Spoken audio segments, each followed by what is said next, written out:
In this series, lowimpact.org and the Open Credit Network talks with people working to build a mutually owned, democratic, decentralised economy that builds community and doesn't destroy nature. We want to increase collaboration to bring about system change. Find links to the sites mentioned in the videos in the description below. Join the conversation by liking, commenting and subscribing to our channel.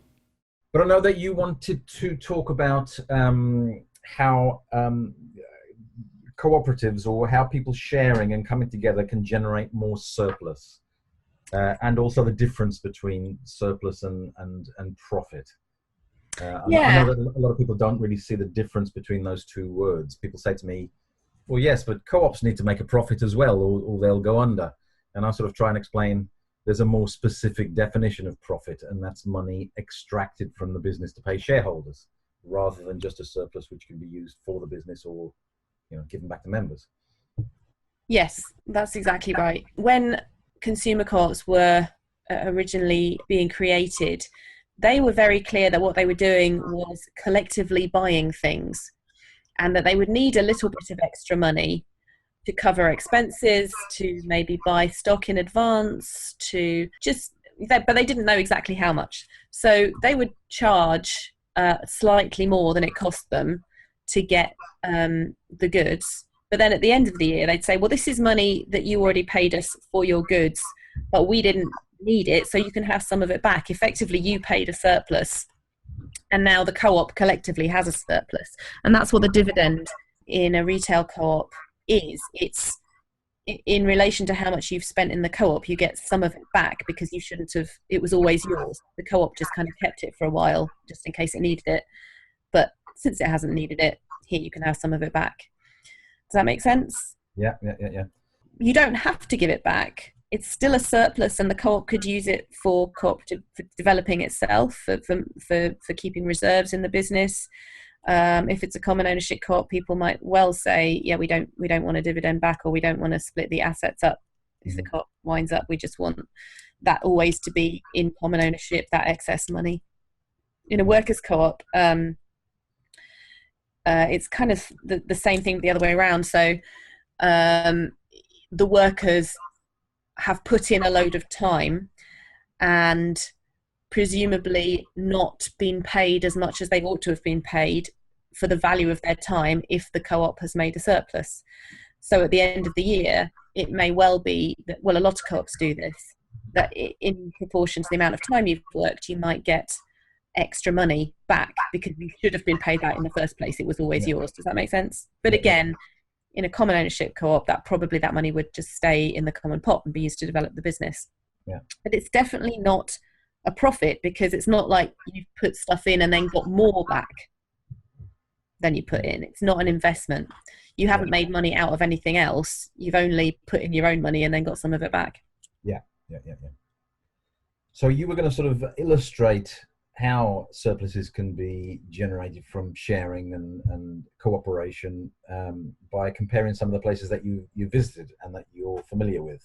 Yeah, I was going to choose one place actually. So I've mentioned how in Cornerstone we have lovely big houses and gardens and able to provide space for businesses that we don't have to work so hard in. That's all because we collectively managed to buy this house. So if you extrapolate that to a much larger commune, I went to visit Twin Oaks community in Virginia, which is an egalitarian community. That means that everybody's spending power, everyone's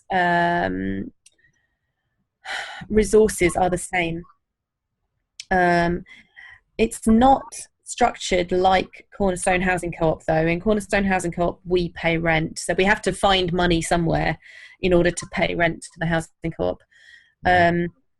But in Twin Oaks, it's much more like a traditional, I guess, religious community in a way, in that they have income generating businesses on site, and they describe themselves as a worker-owned cooperative. But they're not religious. They're not religious, are they? They're not religious, no, but they're structured in a similar way in terms of the money flows and the sharing. So in the same way that in Footprint Workers Co-op, some of the work we do generates income, like the printing the designing. Some of the work we do also doesn't generate income, like cleaning the toilet. And you extrapolate that much bigger in Twin Oaks, some of the work they do generates income, and they have a tofu making factory, and they have a hammock making facility, and there's a couple of other things that they do as a community to generate money. Don't they make peanut butter? Or is that another? No, that's Acorn, I think, or maybe East Wind. One of those has a big nut butter business. Yeah.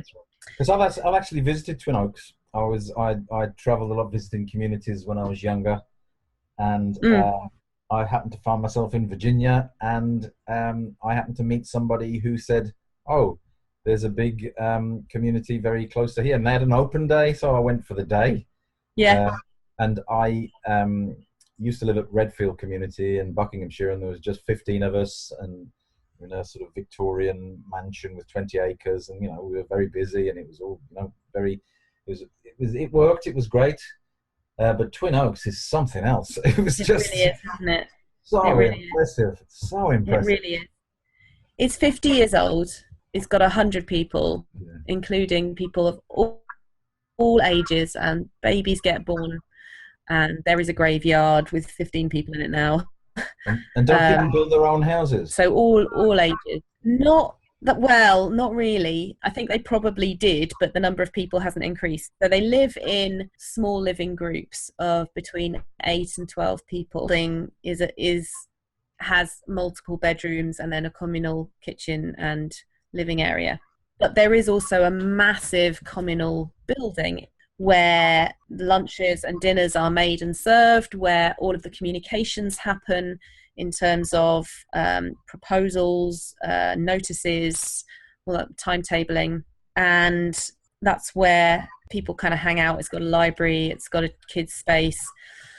Just to continue on how it works, as well as their income generating businesses, there are other things that they have to do. So everyone who lives there has a labour quota of 42 hours a week, with exceptions for age and capacity. But that 42 hours includes not just working in the income generating business, it also includes vegetable growing, it also includes looking after the dairy herd, it also includes making lunch, making dinner, clearing up. Yeah. It includes childcare, it includes elder care, it includes property maintenance, it includes meetings, wood chopping, all of those things which in a normal lifestyle would be considered outside of work time. Yeah. Those things are all inside work time. Yeah. Which actually leaves you with quite a lot left over afterwards. And the surplus that they create by living closely together and sharing childcare, sharing vegetable growing, sharing the income generating, creates this wonderful sense of plenty. At least that's what I felt when I was there. If you don't like cooking, you never have to cook, and you still will get 2 luxury meals a day. All of your food is organic. There's more mozzarella than you know what to do with. You will get looked after. There is a sort of high caring kind of couple of rooms with a gym and a hoist and proper air conditioning and stuff, and people stay there when they need extra care. Mm-hmm. The kids get homeschooled. There's a lake to swim in and a river to swim in, and there's a huge communal clothes store. You can arrive there with nothing and live a really full life. Yeah, and you never need to think about money really. Within the community, you never need to think about money. And that's where I suppose things get tricky, because the community exists in the real world in capitalism, and the boundaries are people wanting more money to go on holiday, people wanting more money because they're interacting with family and friends. So they've created over the years kind of interesting rules, like in order to maintain egalitarianism on site, if you have more money, for example savings or presents from your family, then you have to go off site for 24 hours before you can spend it, and that maintains equality on site. People can't just go to town and buy luxury goods and come back. and say, I've got this thing. People can pool their money. I mean, and you can work overtime as well. You can work overtime and kind of earn more money, but you can't spend it on site. You have to go away to spend it. Right, okay. And people do that for holidays because they get $100 a month allowance on top of food and clothing and housing and care and stuff. But so the difference between income and expenditure in the general sort of capitalist world is profit, and the difference between income and expenditure in the cooperative world is surplus, and people often find it difficult to sort of to see the difference. But I think the word extractive is crucial. So the profit from a capitalist company is extracted from the people who generated it and given to people who didn't generate it. And whereas in the cooperative world, it's never extracted from the people who generate it. Either it's plowed back into the business they work for, or it's given to them in a dividend, or it's given to them in some other way, but it's not extracted and taken away from them by people who didn't do any of the work to generate it. Yeah, exactly right. And exactly right. I think people have a real difficulty in sort of distinguishing between those two different words. And I feel like it's important in our culture, which is so far from a cooperative culture, to really focus on those philosophical differences so that people get their heads around it. Yeah. The point of a surplus is that it is collective. The point of a surplus is it is to do with those of us who generated it. And I know that there's a fear of the word collective or collectivization on the right. There's a fear of that word. But I just want to stress that what we're talking about is entirely voluntary. It's not like some sort of a state apparatus which is forcing people to collectivize. What we're talking about is absolutely voluntary collectivism. That you do it because you want to. Yeah, absolutely. I'm trying to imagine a cooperative world where people are forced into it. No, it's not. I can't. Yeah, they're scared of totalitarianism. They're scared of all the typical sort of Jordan Peterson fans. They are terrified of that word collective because they see it as some sort of a totalitarian imposition on them. I think it's seen as a loss of agency or a loss of autonomy, which is interesting because in our current system, anybody who doesn't have quite a large amount of money already doesn't have a great deal of agency, already experiences a lack of autonomy. People are trying to work multiple jobs for low-paying employers and exploiting employers. They don't have any time at all. It just seems, that their housing situations might be shit. And that, to me, that the idea that giving up precarious individual lives for plentiful collective lives where you're accountable to other people that as opposed to being accountable to the state or to corporations, seems to me like more liberty, not less. But people have this idea that money provides liberty, and what it does is it provides individual liberty at the whim of banks and corporations and the state. And I think there's a myth that's been sold to people in the West, and I guess especially in America, you'll know better than me because you've just been there.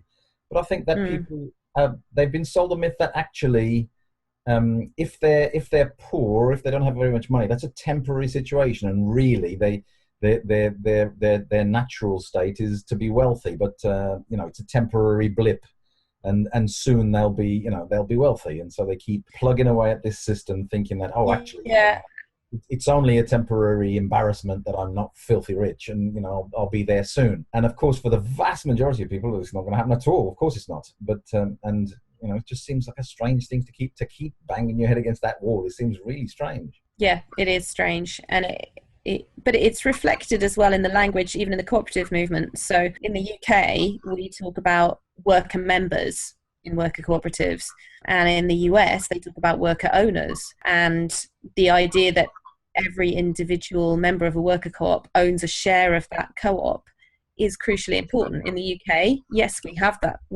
That's quite a conventional model, that you buy your members' share, and it might be £500 or £2,000 or more, depending on how high earning your worker co-op is.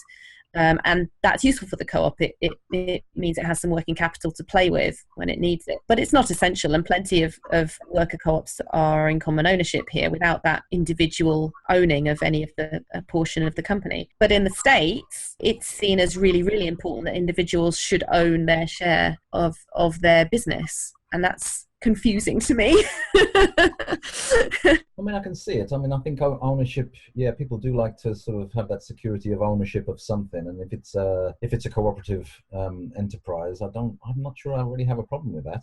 It's certainly better than the extractive economy. It's better than the extractive economy, but it kind of entrenches the individualism rather than the collectivism. It's just a philosophical difference between the two cultures, I think, and it speaks to the nature of the people who colonized North America and the US, is people who are basically pioneers and individualists who are trying to be self-sufficient and own their own bit of something. I guess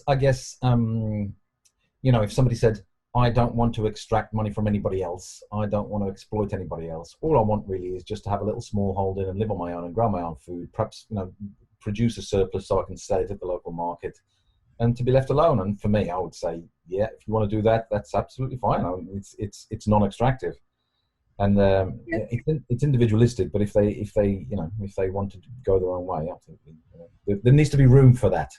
Oh yeah. But it's interesting that it carries more legitimacy in the worker cooperative movement than a common ownership approach. Do you think that's the case in the States and in the UK?